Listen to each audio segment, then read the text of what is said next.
So my question would be, if one of the teams identify an equivalent material, let's say an ABS plastic, is there an equivalent? Is there always an equivalence available in a biocomposite, and what are the typical price differentials? That's the challenge that the biomaterials in societies and industries are facing at the moment. The materials that are up and coming, that, everybody, is a accelerator pedal from a Ford Transit van. That is made from a bioplastic, I should say a bio-derived plastic, and it's filled with hemp fibre instead of glass fibre, which is normally used. There are out there, but as I mentioned with the insulation, you're looking at about a 7 times product price increase. So are there any bio-based, bio-inspired, bio-derived products, materials that are almost price equivalent to their other counterparts? Are there materials these guys should be thinking a bit more about? There is one, actually. I had to search my brain for that one. I mentioned it before, nylon 66 is a bio-derived nylon which is used for making durable products. Nylon 66 for the last 40 years has been made from cashew nut and cashew nut resin. It's just never been marketed as a bio-derived product. Because 40 years ago, who wanted a bio-derived product? 40 years ago, everyone wanted plastic. But now, the company that make it are pushing forward. So Gellert are one option now, one prize out of all of this. We've had the biocomposites material, which presents different options. And certainly what I think, the prospective prize, the really big prize that could come out of all of this, is that if we can design kind of the killer app for camping equipment, if you like, but do it out of these biocomposite materials.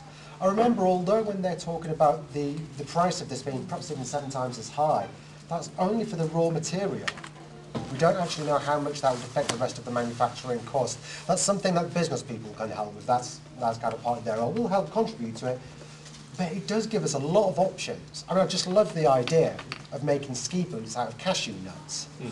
How crazy is that? How easy is it to sell something like that? And it just gives us an extra layer of, I guess, stuff that we might want to communicate, stuff that we might want to talk about. And certainly from a career point of view, it gives us a lot to play with. From tonight's presentation about sustainability bio stuff, it's pretty clear that there's going to be a challenge here to sell whatever product you make at an affordable price. So one of the real keys is to think about what brand you could develop to make it seem more valuable and affordable than it is. So if you could make it part of Gellert's exclusive bio line or something and really try to link it to that and target it to the consumers who might be keen on it, then you might have a hope of actually selling it for the price you're going to have to sell it. But what we're going to do is you're going to bring somebody along, one from each table. You're going to come to the sustainable materials shop over here, pick up one of the many examples that we have here, take it back to your desk, and you're going to analyse it. You're going to look, what are the properties of the components of your final designs? What are the desirable properties?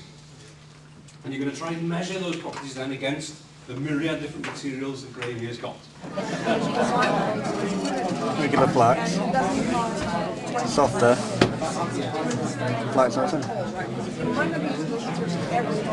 And they'd be really bloody annoying. No, there'd be some sort of nylon thing in between. I know it depends on what you cover. Like you said, if you try to fold that, I reckon it's doable. The thing about this is a material that's really quite strong that way. Obviously it's got issues that way, but I'm thinking, you know, if you relate it to the product that you're doing, it's got maybe some potential. Yeah, that's a really, really important point. This exercise tonight might have felt a bit funny if you didn't have an idea for a product. If you're trying to think, okay, desirable properties, but you don't know what your product's going to be yet, then trying to find desirable properties for a component of your product is difficult. Yeah, you maybe felt that tension tonight. So, why not spend some time between now and this time next week in your in your flower teams, actually having a bit of a think about choosing a product. as I've discussed at some length with several tables, it doesn't have to be a world-beating, super-duper, paradigm-changing mega product. It just has to be something you can imagine selling to somebody else, right?